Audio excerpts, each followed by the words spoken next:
सुना है तू इस संसार के हर जर्रे में है, फिर इस जमी पे कहीं मस्जिद तो कहीं मंदिर क्यों है।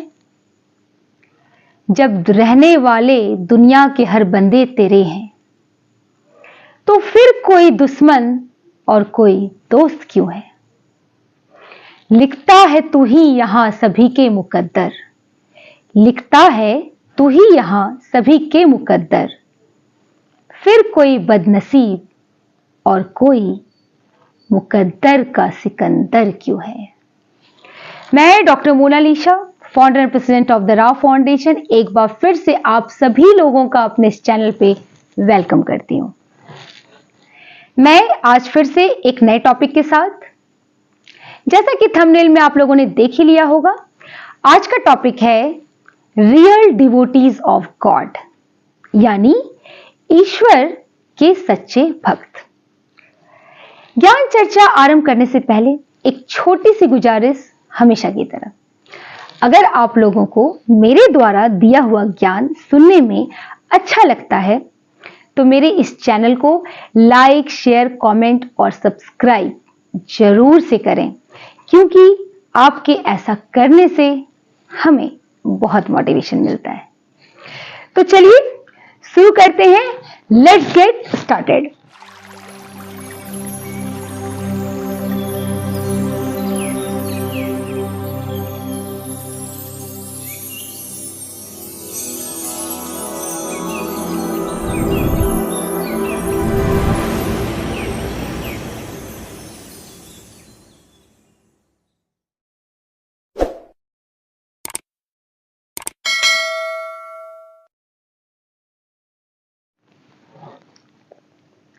तो आज का टॉपिक है ईश्वर का सच्चा भक्त। देखिए, बचपन से सभी लोगों ने ये बात तो सुनी होगी, हम सभी सुनते हैं कि ईश्वर कण कण में रहते हैं, यानी गॉड इज ऑमनीप्रेजेंट। तो गॉड इज ऑमनीप्रेजेंट यानी ईश्वर हर जगह मौजूद है। तो जो सच्चा भक्त है वो हर जीव, जंतु, व्यक्ति विशेष में ईश्वर को देखेगा और वो हर व्यक्ति, वस्तु विशेष, जीव जंतुओं के प्रति सहानुभूति, समग्रता, संवेदनशीलता की भावना रखेगा। अब जाहिर सी बात है, जब वो ऐसा करेगा तो उसके आचरण में भी वो चीजें देखने को मिलेगी, यानी उसका जो आहार होगा वो शुद्ध शाकाहारी आहार होगा, क्योंकि वो ये जानता है कि हम अपने आचरण से किसी भी जीव जंतु को दुख पहुंचाते हैं, हर्ट करते हैं, तो वो कहीं से भी ईश्वर की भक्ति नहीं हो सकती है। अब ये तो हुई बात आचरण की। मानसिक दृष्टिकोण से अगर हम इसे देखें तो जो सच्चा भक्त होते हैं ईश्वर के, उनके अंदर धर्म के प्रति किसी भी तरह का उन्माद नहीं होगा। वो किसी स्पेसिफिक या किसी पर्टिकुलर धर्म के प्रति सब्जेक्टिविटी, सोच नहीं रखता होगा। वो सभी धर्मों को एक समझेगा, क्योंकि वो ये जानता है कि सबका मालिक एक है, गॉड इज ऑमनीप्रेजेंट।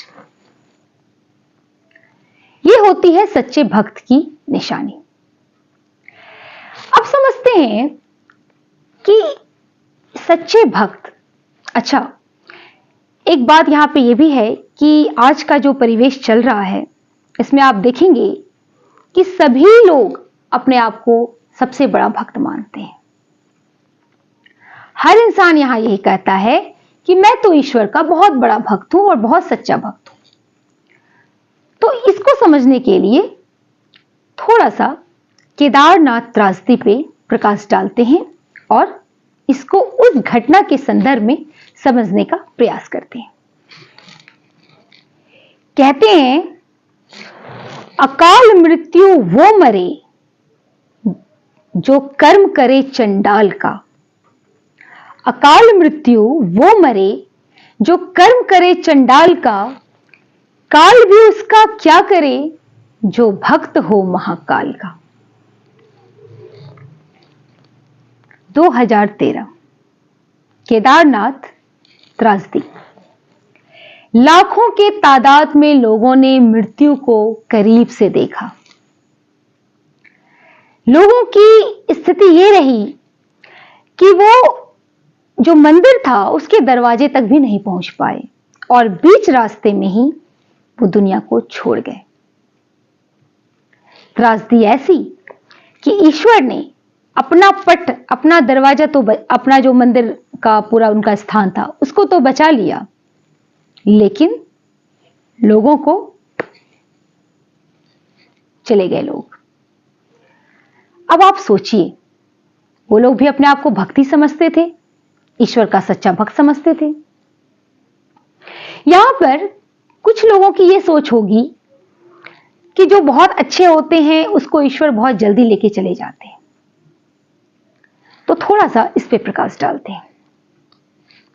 एक बात समझिए, आप लोगों ने ये सुना होगा कि ये जो जीवन है ये आसानी से नहीं मिलता, और कहते हैं कि ये जीवन, इस जीवन के लिए देवी देवता भी तरसते हैं। प्रकृति ने सुंदरता और ब्यूटी जैसे कॉन्सेप्ट हमें दिए हैं और उसको देखने के लिए हमें दृष्टि दी है जिसे हम देख सकें। साउंड को सुनने के लिए कान दिया है जिसके माध्यम से हम म्यूजिक भी सुनते हैं और एक अलग सी ब्लिस वाली अवस्था को महसूस करते हैं। तो कहने का मतलब है कि हमें इतने सारे सेंसेस दिए हैं ताकि हम जो ईश्वर के द्वारा बनाए हुए ये मनोरंजन अलग अलग रूप में इसको फील कर सकें। और सबसे बड़ी बात कि हमें सेंसिबल होना सिखाया, हमें सेंसिटिव बनाया ताकि हम इमोशंस को समझ सकें, फीलिंग्स को समझ सकें। तो है ना ये जीवन बहुत ही मूल्यवान। और तभी तो कहते हैं कि इस जीवन को जीने के लिए स्वयं देवी देवता भी तरसते हैं। तो अब समझिए कि एक स्पैन ऑफ टाइम दिया है भगवान ने, हम सबको एक स्पैन ऑफ टाइम दिया है जिसको हम अच्छे से जिए, क्रॉस करें, पूरा एंजॉय करके और चीजों को समझते हुए, जानते हुए इस दुनिया को छोड़ दें। पर कुछ लोगों के साथ क्या होता है कि बहुत कम टाइम पीरियड में वो इस दुनिया को छोड़ देते हैं। तो क्या ईश्वर किसी के दुश्मन हैं? कदापि नहीं। वो किसी का जीवन क्यों छीनेंगे? ये सब तो हमारे कर्मों पे आधारित होता है। तो जो अकाल मृत्यु मरते हैं उनके कहीं ना कहीं कर्म अच्छे नहीं होते हैं, वो इसीलिए अकाल मृत्यु उनको देखना पड़ता है। अब जो लोग मृत्यु में चले गए, केदारनाथ त्रासदी में चले गए, वो लोग अपने आप को भक्त समझते थे, बहुत बड़े भक्त मानते थे, लेकिन वो बीच में ही चले गए। इस घटना से हमें एक बात समझ में यह आती है कि आपने तो खुद को भक्त समझ लिया, लेकिन क्या ईश्वर आपको सच्चा भक्त मानता है? तो मायने यह रखता है कि ईश्वर आपको सच्चा भक्त समझता है या नहीं। तो रुकिए, ठहरिए और थोड़ा चिंतन कीजिए, क्योंकि यह विषय बहुत गहराई का विषय है। अब आते हैं सच्चा भक्त। अच्छा, एक कॉन्सेप्ट और भी है लोगों में कि भाई हम तो बड़े सच्चे भक्त हैं ईश्वर के, तो हम तो मंदिर में चढ़ावा दे देंगे और ये सब दान कर देंगे, तो हमने तो अपना कार्य पूरा कर लिया। क्या ये सच्ची भक्ति है? यहां समझने वाली बात यह है कि जो सच्ची भक्ति होती है वो ये चढ़ावा चढ़ाने से नहीं होता है। आप कितना सेवा का भाव रखते हैं अपने अंदर, ये मायने रखता है। इस बात को समझने के लिए हम इसी कॉन्टेक्स्ट में चलिए आपको एक ब्यूटीफुल कहानी सुनाते हैं। एक किसान था जो दिन रात ईश्वर की पूजा करता था।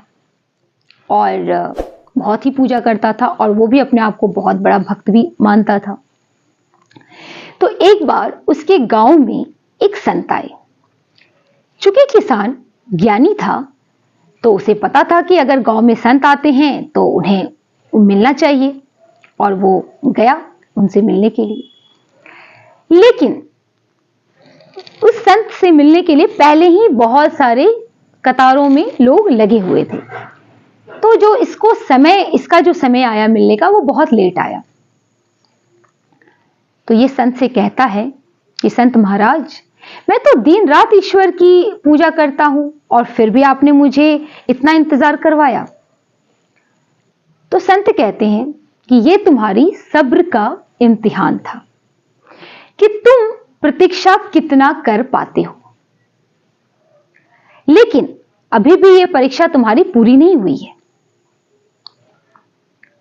तो किसान कहता है कि अच्छा संत महाराज, मुझे एक बात बताइए, मेरा एक सवाल है आपसे कि मैं इतनी भक्ति करता हूं और फिर भी मुझे एक तृप्ति सी महसूस नहीं हो रही है, एक ब्लिस सी महसूस नहीं हो रही है, तो ऐसी कहां मेरी भक्ति में कमी आ रही है? तो संत कहते हैं कि मैं इसका जवाब तुम्हें जरूर दूंगा, लेकिन उससे पहले तुम्हें मेरा एक काम करना होगा, क्या तुम करोगे? तो किसान कहता है बिल्कुल संत महाराज, आप बताइए, आप जैसा कहेंगे मैं वैसा करूंगा। तो संत महाराज कहते हैं कि तुम्हारे बगल के गांव में एक कुआं है जहां बहुत ही गंदा पानी है, तुम्हें उसे साफ करना है, क्योंकि वहां के लोग बहुत परेशान हैं और उन्हें साफ पानी नहीं मिल पा रहा। किसान बोलता है ठीक है। किसान वहां चला जाता है और दिन रात मेहनत करके उस कुएं की सफाई करता है। तो जब वो उस कुएं की सफाई कर लेता है तो बहुत सारे लोग वहां पे इकट्ठे हो जाते हैं और भीड़ हो जाती है, और ये देखकर लोगों के अंदर एक अजीब सी खुशी उनके चेहरे में देखने को मिलती है। वो सभी लोग उस किसान को दुआएं दे रहे होते हैं। पहली बार किसान ने एक ऐसा अनुभव किया जिसमें उसे एक अजीब सी तृप्ति महसूस हुई, एक अजीब सी शांति महसूस हुई। तब उसे एक बात समझ में आती है कि ये जो मैंने सेवा का भाव करके इस कुएं की सफाई की, इससे मुझे तृप्ति मिली, इससे मुझे शांति मिली। और फिर उसे ये बात भी समझ में आ जाती है कि ये संत महाराज ने जो मुझे यहां भेजा वो क्या समझाना चाहते थे। तो मॉरल ऑफ द स्टोरी क्या समझ में आता है कि हाथ वो सदा पवित्र हैं जो दुआओं से ज्यादा सेवा के लिए उठते हैं। इसलिए सच्चा भक्त वही है जो सेवा के भाव को रखता है अपने अंदर। आप सोचिए, जब आप किसी की जिंदगी बदलते हो, किसी का दुख बांटते हो, किसी की मदद करते हो, तो आप कितनी दुआएं लेके जाते हो। और वो कहते हैं ना, आत्मा ही परमात्मा है। तो आपने जब ये बात आप समझते हो कि ईश्वर कण कण में है, तो हर जगह है, हर इंसान में है, तो ऐसे लोग जो दुखी हैं, परेशान हैं, और आपने उनका दुख बांटा, उनकी सेवा की, तो आपने सच्ची भक्ति की, और वही सच्चा भक्त होता है। अब एक और इंपॉर्टेंट बात है इसी कॉन्टेक्स्ट में कि हमारे लिए, हमारे इस जीवन में जो ईश्वर का सबसे प्रारंभिक स्वरूप है वो हमारे माता पिता होते हैं। तो ईश्वर की भक्ति जो हम करते हैं, और वो हमें ये सिखाती है कि सर्वप्रथम हमें अपने माता पिता की सेवा करनी चाहिए। इसलिए जीवन में अगर माता पिता की सेवा करने का मौका मिले तो उसे कभी भी नहीं गंवाना चाहिए, और खासकर उनके अंत समय में उनकी सेवा जरूर करनी चाहिए। उन्हें कभी भी हर्ट नहीं करना चाहिए अपने आचरण से, क्योंकि ईश्वर का रूप, प्रत्यक्ष रूप सबसे पहले माता पिता ही होते हैं। इस धरा पर जो हमें जन्म देते हैं, और वो एक स्ट्रगल पीरियड जो 9 मंथ्स एक मां करती है, और एक बच्चा भी उस 9 मंथ्स की जर्नी को क्रॉस करके तब इस दुनिया में आता है। तो जीवन, सोचिए, एक क्रिएटर ने हम लोगों को क्रिएट किया है ना, लेकिन वो माध्यम क्या होते हैं? माता पिता होते हैं।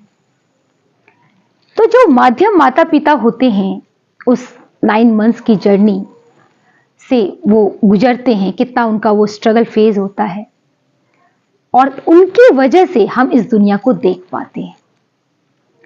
तो ये हम सबको समझनी चाहिए कि माता पिता की सेवा जो है वो सर्वप्रथम है, और ईश्वर का जो प्रत्यक्ष रूप है वो माता पिता है।